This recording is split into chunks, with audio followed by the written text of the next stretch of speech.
मुंबई की चमकती शाम, एक मशहूर स्टूडियो और सुरों के बादशाह रफ़ी साहब। लेकिन उस शाम स्टूडियो के बाहर एक छोटा सा लड़का बैठा था, जिसकी आंखों में एक बड़ा सपना था। क्या हुआ जब महान गायक की नज़र उस मासूम बच्चे पर पड़ी? कैसे एक छोटी सी मुलाकात ने एक बच्चे की पूरी जिंदगी बदल दी? जानने के लिए इस भावुक और दिल छू लेने वाली कहानी को अंत तक जरूर देखिए। यह कहानी आपको सिखाएगी कि सच्चे महान लोग हमेशा दिलों में बस जाते हैं। बहुत समय पहले की बात है। मुंबई शहर की एक चकाचौंध भरी शाम थी। मशहूर गायक रफ़ी साहब एक स्टूडियो में अपनी जादुई आवाज़ में एक नया गाना रिकॉर्ड कर रहे थे। उनकी आवाज़ में ऐसी मिठास थी कि सुनने वाला अपनी सुध-बुध खो बैठता था। स्टूडियो के बाहर सीढ़ियों पर एक छोटा सा लड़का बैठा था, जिसका नाम अमान था। अमान के पास एक पुराना और टूटा हुआ हारमोनियम था। वह घंटों से वहां बैठा बस इस इंतजार में था कि शायद उसे अपने पसंदीदा गायक की एक झलक मिल जाए।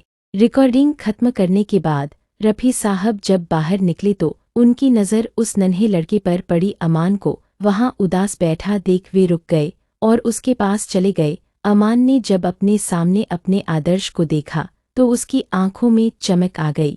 रफ़ी साहब ने झुककर अमान से पूछा, बेटे तुम यहाँ इतनी देर से क्यों बैठे हो?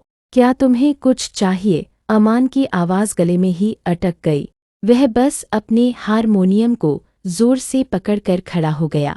अमान ने धीरे से कहा, साहब मैं भी आपकी तरह बड़ा गायक बनना चाहता हूँ, लेकिन मेरे पास सीखने के लिए पैसे नहीं हैं। मैं बस आपको एक बार गाते हुए सुनना चाहता था। अमान की आंखों में आंसू थे।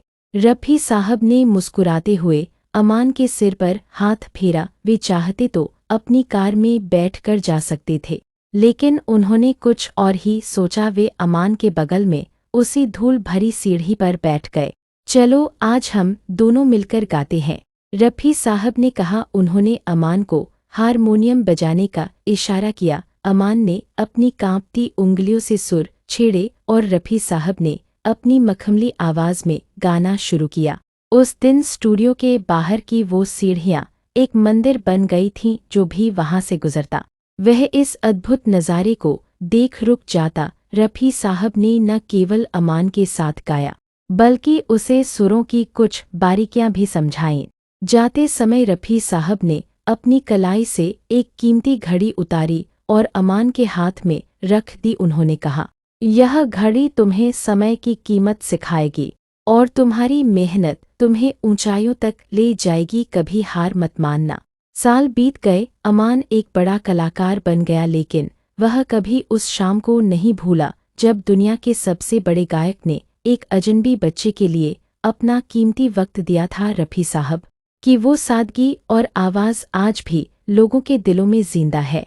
तो दोस्तों, यही थी रफ़ी साहब और अमान की प्रेरणादायक कहानी, जो हमें सिखाती है कि सच्ची महानता सिर्फ नाम और शोहरत में नहीं, बल्कि दूसरों के सपनों को सहारा देने में होती है। अगर आपको यह कहानी दिल को छू गई हो तो वीडियो को लाइक, शेयर और चैनल को सब्सक्राइब ज़रूर करें। ऐसी ही भावुक, प्रेरणादायक और बॉलीवुड अंदाज की कहानियों के लिए हमारे साथ जुड़े रहिए। मिलते हैं अगली शानदार कहानी में। तब तक अपने सपनों पर विश्वास रखिए और कभी हार मत मानिए।